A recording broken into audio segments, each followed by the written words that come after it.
Guys, welcome back to my channel, and in this video we are going to talk about the agreements between China and India, यानी कि India के और China के बीच में after independence अभी तक कितने अग्रीमेंट्स हो चुके हैं।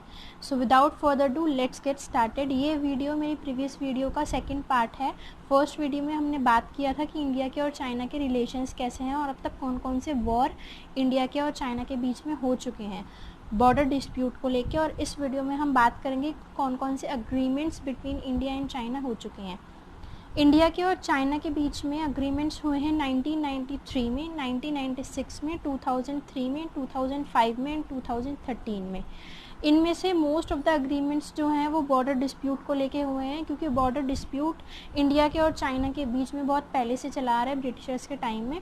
So without further do let's get started और देखते हैं कि ये अग्रीमेंट्स किस तरीके से रोल प्ले करते हैं या इन्होंने करा है बॉर्डर डिस्प्यूट को रिजॉल्व करने में। तो पहला अग्रीमेंट जो था वो हुआ था 1993 में। ये 7 सितंबर 1993 को साइन किया गया था 3 लैंग्वेजेस में, India China in Hindi, English और चाइनीज़ लैंग्वेज में। और इसको साइन किया था इंडिया की तरफ से RL भाटिया जी ने, जो थे minister of state for external affairs, और चाइना की तरफ से इसे साइन किया था टैंग जियाक्जुएन ने, जो कि वाइस फॉरेन मिनिस्टर थे चाइना के। और इस अग्रीमेंट की ऑथेंटिसिटी हिंदी, इंग्लिश और चाइनीज़ तीनों लैंग्वेजेस में इक्वल मानी गई।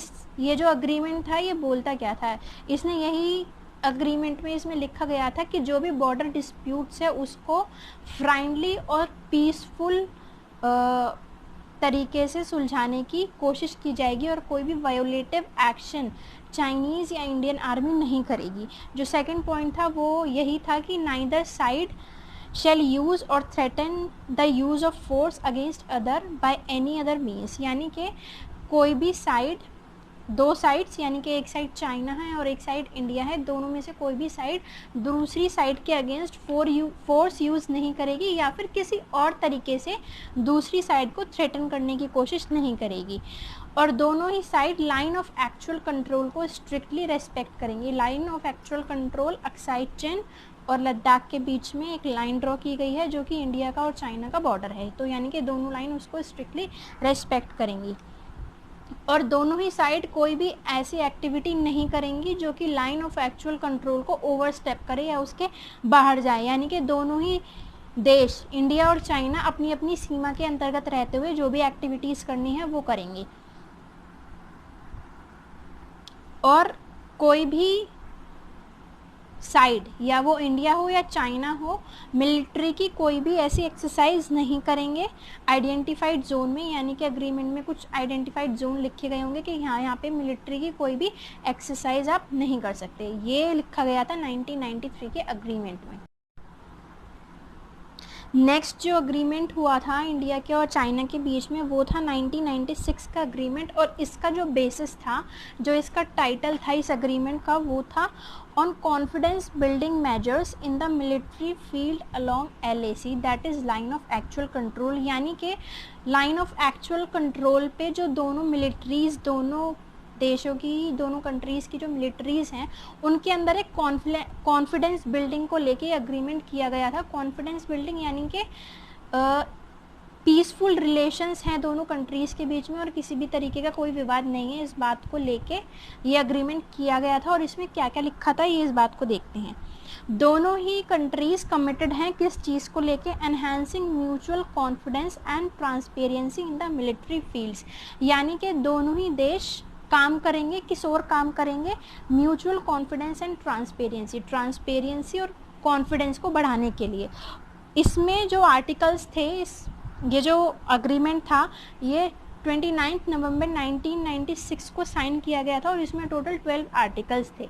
तो अब हम वन बाय वन करके देखते हैं कि इस आर्टिकल्स में क्या लिखा हुआ था। सबसे पहले लिखा था neither side shall use its military capability against the other side, यानी कि कोई भी साइड, चाहे वो इंडिया हो या चाइना हो, अपनी मिलिट्री को दूसरी साइड के अगेंस्ट यूज़ नहीं करेगी। और ये बात 1993 वाले अग्रीमेंट में भी बोल दी गई थी।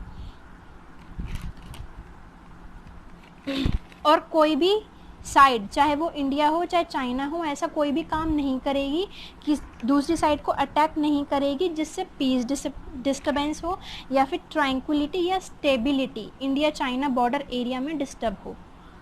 सेकेंड जो पॉइंट था इम्पोर्टेंट वो ये था कि दोनों ही साइड LAC यानी कि लाइन ऑफ एक्चुअल कंट्रोल के प्रति स्ट्रिक्ट रहेंगी, उसको स्ट्रिक्टली रेस्पेक्ट करेंगी और ऐसी कोई भी एक्टिविटी नहीं करेंगी जिससे कोई भी मतलब वायोलेटिव एक्टिविटी नहीं करेंगी जिससे कि पीस डिस्टर्बेंस हो। ये वही बातें हैं जो 1993 के एग्रीमेंट में लिखी हुई थी, 1996 में इनको रिपीट किया गया दोबारा से। थर्ड पॉइंट जो है जो 1993 के एग्रीमेंट से बिल्कुल डिफरेंट है वो ये था कि दोनों ही साइड्स बॉर्डर एरियाज पे से अपनी मिलिट्री को रिड्यूस करेंगी और उन्हें लिमिट करेंगी, यानी कि वहाँ पे पहले जितनी मिलिट्री लगी हुई थी उस नंबर को वो रिड्यूस करेंगी और जितने भी वेपन्स उन्होंने वहाँ पे रखे हुए थे, आर्म्स एंड वेपन्स, उनका नंबर भी वो रिड्यूस करेंगी। और इसमें एक पर्टिकुलर कैटेगरी एग्रीमेंट में बता दी गई थी कि किस कैटेगरी के वेपन्स उनको रिड्यूस करने हैं। उस कैटेगरी में क्या था, जो मेजर कैटेगरीज हैं, combat tanks, infantry combat vehicles, guns with 75 mm और bigger calibre, mortars with 120 mm और bigger calibre, surface to surface missiles और सरफेस टू एयर मिसाइल्स। ये जो पर्टिकुलर स्पेसिफिकेशन के आर्म्स एंड वेपन्स थे उनको लिमिट और रिड्यूस करने की बात बॉर्डर एरियाज पे से की गई थी इस अग्रीमेंट में। नेक्स्ट पॉइंट है कि रिड्यूस करने के बाद आपने अपने कितने मिलिट्री पर्सनल्स और कितने आर्म्स एंड वेपन्स रिड्यूस करे हैं उसका डाटा दोनों साइड्स इंडिया और चाइना एक दूसरे के साथ एक्सचेंज करेंगी। नेक्स्ट पॉइंट है both sides shall avoid major military exercises involving more than 1 brigade group, यानी कि ऐसी कोई भी मिलिट्री एक्सरसाइज आप नहीं कर सकते बॉर्डर एरिया में जिसमें मोर देन 1 ब्रिगेड ग्रुप हो। मोर देन 1 ब्रिगेड ग्रुप का मतलब होता है 1 ब्रिगेड ग्रुप का मतलब होता है अप्रॉक्स 5000 ट्रूप्स, यानी कि 5000 ट्रूप्स उसमें होते हैं और इससे ज़्यादा लोगों को लेके आप कोई भी मिलिट्री एक्सरसाइज LAC के एरिया में नहीं कर सकते जो LAC line of actual control के बहुत ज़्यादा पास में हो। और अगर आप ऐसी कोई भी एक्सरसाइज करते हैं, नेक्स्ट पॉइंट ये था अग्रीमेंट में, इसी में ऐसी कोई भी एक्सरसाइज करते हैं 5000 ट्रूप्स से ज़्यादा की, तो आपको इसकी इंफॉर्मेशन दूसरी साइड को देनी होगी कि एक्सरसाइज कब ख़त्म होगी, कितने टाइम चलेगी और कब शुरू होगी। नेक्स्ट पॉइंट था कि कोई भी combat aircraft include fighter, bomber, armed helicopters and other aircraft shall not fly within 10 kilometers of LAC, यानी कि लाइन ऑफ एक्चुअल कंट्रोल के 10 किलोमीटर के दायरे में कोई भी एयरक्राफ्ट जो अभी मैंने आपको कैटेगरीज बताई हैं वो फ्लाई नहीं कर सकता। और प्रोवाइडेड अगर वो फ्लाई करता है तो इसकी एडवांस इन्फॉर्मेशन आपको देनी पड़ेगी, जो भी साइड फ्लाई करवाना चाहती है उसकी एडवांस इन्फॉर्मेशन उसको अदर साइड को देनी पड़ेगी और इस इन्फॉर्मेशन में सब कुछ बताना पड़ेगा। क्या क्या बताना पड़ेगा, types and numbers of aircraft, यानी कि उन एयरक्राफ्ट का टाइप क्या है, कितने नंबर में वो हैं, कितनी हाइट पे वो फ्लाई करेंगे, ड्यूरेशन कितने टाइम के लिए वो उड़ेंगे और प्रपोज्ड टाइमिंग एक्सेट्रा, यानी कि किस टाइम पे वो उड़ेंगे, ये सारी इन्फॉर्मेशन एडवांस में देनी पड़ेगी। अदरवाइज ये वायोलेशन ऑफ अग्रीमेंट माना जाएगा अगर ऐसा नहीं करते हैं तो। Next thing is open fire, biological degradation, hazardous chemicals, conduct blast operations और हंट विद गन्स और explosive with in 2 kilometres from LAC, यानी कि LOC के 2 किलोमीटर के दायरे में आप ओपन फायर नहीं कर सकते, ऐसी कोई भी हजार्डस सब्सटेंस यूज़ नहीं कर सकते जो कि फट सकती है या जिससे कि धमाका हो सकता है। ये इस पॉइंट में बोला गया था, यानी कि ये एक तरीके से इम्पॉर्टेंट पॉइंट है, ओपन फायर आप नहीं कर सकते। इस वाले एग्रीमेंट का ये जो पॉइंट है इसी को हम बेसिस मान सकते हैं कि क्यों इंडियन और चाइनीज़ आर्मी विदाउट मतलब वो हथियारों से लड़ाई नहीं करते हैं, इसीलिए क्योंकि इस अग्रीमेंट के यही बेसिस है उस चीज़ का कि इस अग्रीमेंट में लिखा हुआ है, दोनों कंट्रीज़ के बीच में अग्रीमेंट है कि वो ओपन फायर नहीं करेंगे एलओसी के 2 किलोमीटर के दायरे में, और ऐसी कोई भी चीज़ें यूज़ नहीं करेंगे जो हजार्डस केमिकल हो या फिर जिससे ब्लास्ट हो सकता हो, ऐसे कोई भी एक्सप्लोजिव यूज़ नहीं करेंगे। नेक्स्ट पॉइंट जो है वो है कि अगर कोई भी इंडिविजुअल यानी कि पर्सन, कोई भी live stock, sorry this is not the next point, next point is कि अगर कोई भी नेचुरल कैलेमिटी हो जाती है, जैसे कोई भी नेचुरल डिज़ास्टर आ जाता है, अर्थक्वेक हो जाता है, कुछ भी हो जाता है, तो जो एक साइड है वो दूसरी साइड जाने के लिए फ्री है, और उन सर्कमस्टांसेस में other side shall extend all the possible assistance to that side जहाँ पे नेचुरल डिज़ास्टर हुआ है। तो इस सर्कमस्टांस में, नेचुरल डिज़ास्टर के सर्कमस्टांस में, ये वायोलेशन ऑफ द एग्रीमेंट नहीं माना जाएगा अगर आप एलएसी क्रॉस करके दूसरी लाइन पे, दूसरी साइड पे चले जाते हैं। तो ये इस एग्रीमेंट के मेन पॉइंट्स थे 1996 वाले एग्रीमेंट के। और इसमें एक और इम्पॉर्टेंट बात है कि अगर कोई भी साइड, इंडिया या चाइना, इस वाले एग्रीमेंट को टर्मिनेट करना चाहती है तो उन्हें 6 मंथ का एडवांस नोटिस देना पड़ेगा। यानी कि जैसे आज एग्रीमेंट को टर्मिनेट करने के लिए नोटिफिकेशन दिया है तो आज से 6 महीने बाद ये एग्रीमेंट टर्मिनेट माना जाएगा। ये थी इस अग्रीमेंट की सारी बातें। जो नेक्स्ट एग्रीमेंट हुआ था वो था 2003 का, जो 23 जून 2005 को साइन किया गया था, और इसमें ये बेसिकली ट्रेड के लिए था, बॉर्डर डिस्प्यूट से ज़्यादा इसका कुछ लेना देना नहीं था। मोटा मोटा मैं बता देती हूँ क्या था। जब वाजपेयी जी ने विज़िट की थी चाइना में, उस टाइम पे ये एग्रीमेंट साइन किया गया था, और उसमें ये लिखा था, क्योंकि 1967 के सेकेंड साइनो इंडियन वॉर के बाद जो नाथुला पास था, जो ट्रेड के लिए यूज़ होता था, ओल्ड ट्रेड रूट जिसको हम बोलते थे, उसको क्लोज कर दिया गया था। और इस 2000 एग्रीमेंट के बाद उस नाथुला पास को दोबारा से खोलने की, ओपन करने के लिए प्रपोजल रखा गया, और दोनों कंट्रीज़ ने इसके ऊपर साइन किया, और फिर से नाथुला पास स्टार्ट हो गया। अब नेक्स्ट जो एग्रीमेंट है, इम्पॉर्टेंट है, ये है 2005 का। 11 अप्रैल 2005 को ये साइन कर दिया गया था, और इसमें 11 आर्टिकल्स थे। अब इसकी बात करते हैं कि इसमें क्या क्या था। इसमें सबसे पहले वही बात लिखी हुई थी जो 1993 के और 96 के एग्रीमेंट में लिखी हुई थी कि दोनों साइड्स जो बॉर्डर डिस्प्यूट है उसको फ्रेंडली कंसल्टेशंस के थ्रू, फ्रेंडली और पीसफुल कंसल्टेशंस के थ्रू रिजॉल्व करेंगी, और ये जो बॉर्डर डिस्प्यूट है इसका असर जो कंट्री के दोनों बायलैटरल ट्रेड रिलेशंस हैं उसके ऊपर नहीं पड़ना चाहिए।